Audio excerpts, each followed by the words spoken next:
수능 결과에 대한 불만족을 어떤 자기의 성실한 노력 이외에 다른 것에서 찾으려고 하는 경우가 많거든요. 진실은 본인 스스로가 더 잘 알 수 있습니다. 그래서 제가 드리고 싶은 말씀은,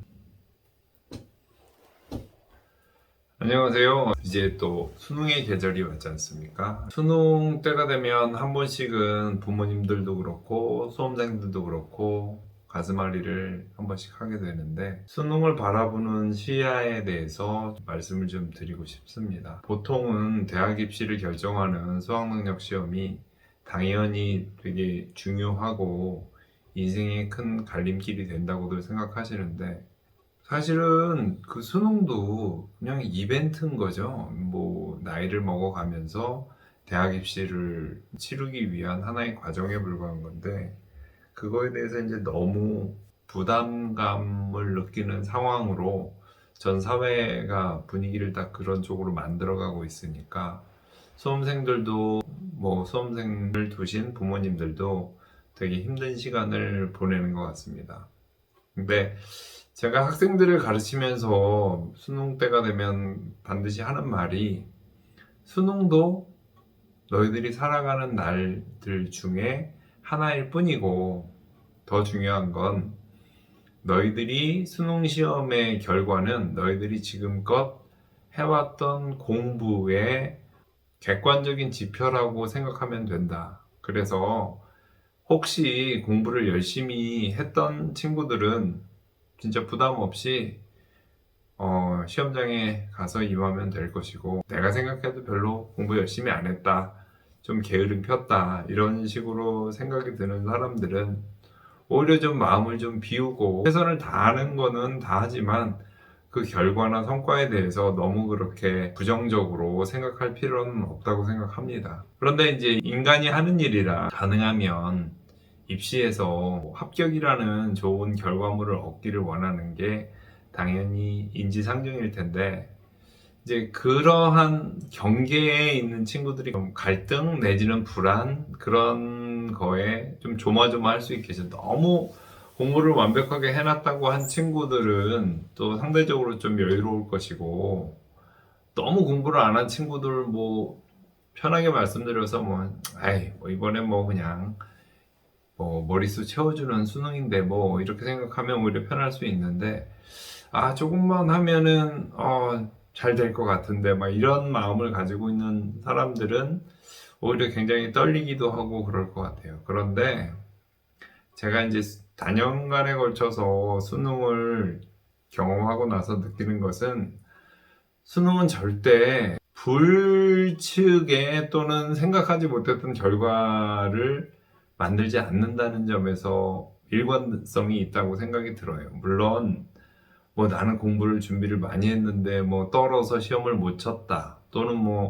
나 공부 별로 안 했는데 뭐 생각보다 점수가 잘 나왔다, 이런 얘기들 하는데, 사실은 그런 친구들을 가만히 이렇게 보면 평소에도 무언가 핑계를 잘 댔던 친구들이 꼭 나는 공부를 했는데 문제가 어려웠니, 뭐 자기가 안 한 부분에서 많이 나왔니, 이런 얘기들을 해요. 오히려 100명 중에 억울하다 또는 뭐 예기치 못하게 나왔다라고 하는 친구들이 보통 2, 30명은 있어요. 쉽게 말해서 2, 30%는 수능 결과에 대한 뭔가 불만족을 어떤 자기의 성실한 노력 이외에 다른 것에서 찾으려고 하는 경우가 많거든요. 진실은 본인 스스로가 더 잘 알 수 있습니다. 그래서 제가 드리고 싶은 말씀은, 수능이 우리의 인생을 결정한다고들 얘기는 하지만 실질적인 측면에서 결정하는 건 아무것도 없습니다. 오히려 지금부터 또는 오늘, 내일,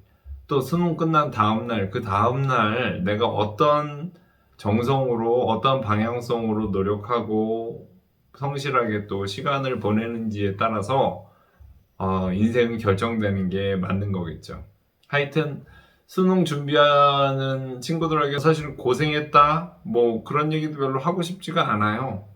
고생은 뭐 걔들만 하나요? 지금 대학생인 친구들도 엄청 고생하고 있고, 부모님들은 말할 것도 없고, 지금까지 자기가 공부했던 게 그렇게 썩 만족스럽지 못해서 조금 상처를 받을 수도 있지만 그거는 본인이 저지르 놓은 짓이기 때문에 그거에 대해서 너무 확대 해석하는 거는 별로 바람직해 보이지 않습니다. 그래서 제가 말씀드리는 게 특히 공부에 관련돼서는 좀 수능을 마치 인생을 결정하는 이벤트다, 뭐 운명을 가른다, 뭐 이런 표현은 좀 자제하고 냉정하게 그리고 침착하게 시험에 임하고 또 자기가 살아온 거에 대한 결과를 겸허하게 받아들일 수 있는 중요한 기회가 됐으면 하는 바람이 있습니다. 화이팅 하셔서 스스로 낙심하는 일이 없으면 좋겠습니다. 감사합니다. 방금 우리 PD가 새로운 제안을 하나 해서 공부를 그래도 열심히 한 친구들한테는 열심히 한 거에 대한 보상이 있을 거라는 멘트를 좀 넣어주면 어떻겠느냐는 의견을 줬는데, 저는 사실은 그 말에 별로 동의할 수가 없어요. 왜냐하면 공부를 열심히 했다는 것 자체가 스스로가 칼이라고 하면 날카롭고 예리하게 자기를 잘 갈았다는 얘기죠. 그러면 굳이 수고한 게 아니라 이제 그 잘 갈린 칼을 가지고 세상에 나가서 또 진학을 해서 더 강력한 자기의 능력을 보일 수 있는 기회가 생기는 거거든요. 그거는 오히려 한턱 낼 일이지 뭐 위로받고 축하받고 이럴 건 솔직히 저 입장에서는 아니라고 생각을 해요.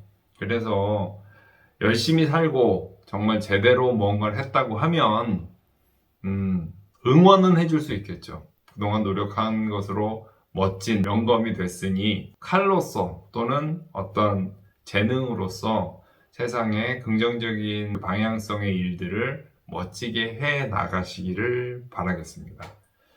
일단 우리 PD의 제안은 이렇게 끝내는 걸로 하고요. 제가 오늘 또 한번 말씀드리고 싶은 말은 뭐 어찌 보면 많이 들어본 얘기고 제가 이전 동영상에서 강조했던 것처럼 공부에 관한 우리의 인생의 행복과 우리가 진정 자유로운 삶이라는 게 어떤 것인가에 대한 이야기를 또 잠깐 해보려고 하는데, 아는 만큼 보이고 보이는 만큼 깨닫게 된다는 말이 있어요. 그게 이제 그 얘기에 대해서 제가 조금 말씀을 드리고 싶습니다. 안다는 거는 뭘고 보인다는 건 뭐고 또 보인다는 거에서 깨닫게 된다는 건 무슨 의미가 있을까? 근데 안다는 거는 사람들이 보통 너 너희 집 주소 알아?